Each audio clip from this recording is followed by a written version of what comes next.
अस्सलाम वालेकुम व्यूअर्स। अनारदाने की चटनी बनाने के लिए अनारदाना है, प्याज है, टमाटर है, हरा धनिया, हरी मिर्चें और पुदीना है। एक कुंडी लेंगे, उसमें हम अनारदाना सबसे पहले शामिल करेंगे।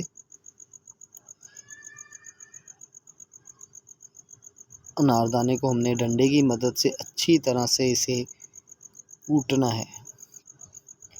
ये पंजाब की रेसिपी है, सबसे अच्छी और सबसे फ़ायदेमंद रेसिपी है।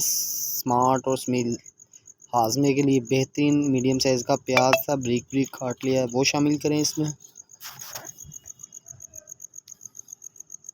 अच्छी तरह कूटना है आपने। इसमें टाइम ज़रूर लगता है, लेकिन ये बनती ही असल में कुंडी में है। ग्राइंड करने से इसका कोई फ़ायदा नहीं होता, बिल्कुल पानी सा बन जाता है। एक टमाटर है छोटे साइज़ का, वो भी हमने ब्रीक ब्रीक काट लिया था, वो उसमें शामिल करके इसको अच्छी तरह से कूट लेंगे।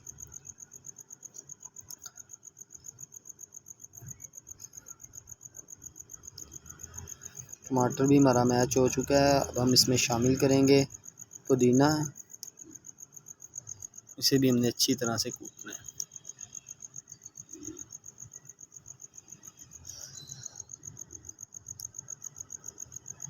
हरा धनिया शामिल करेंगे इसमें,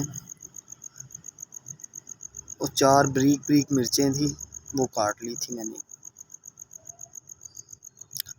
अब हमने अच्छी तरह से इसे कूटना है और इसको अच्छी तरह से हमने इसकी चटनी बनानी है, बिल्कुल थिक सी करनी है। इस टाइम पे आपने ना 2 टेबलस्पून नमक शामिल कर देना है।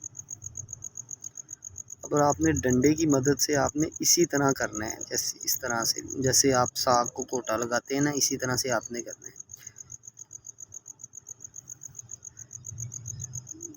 ये 5 से 7 मिनट आपने अच्छी तरह से करना है इसको। तो इंशाल्लाह चटनी देखें हमारी आहिस्ता आहिस्ता तैयार हो रही है।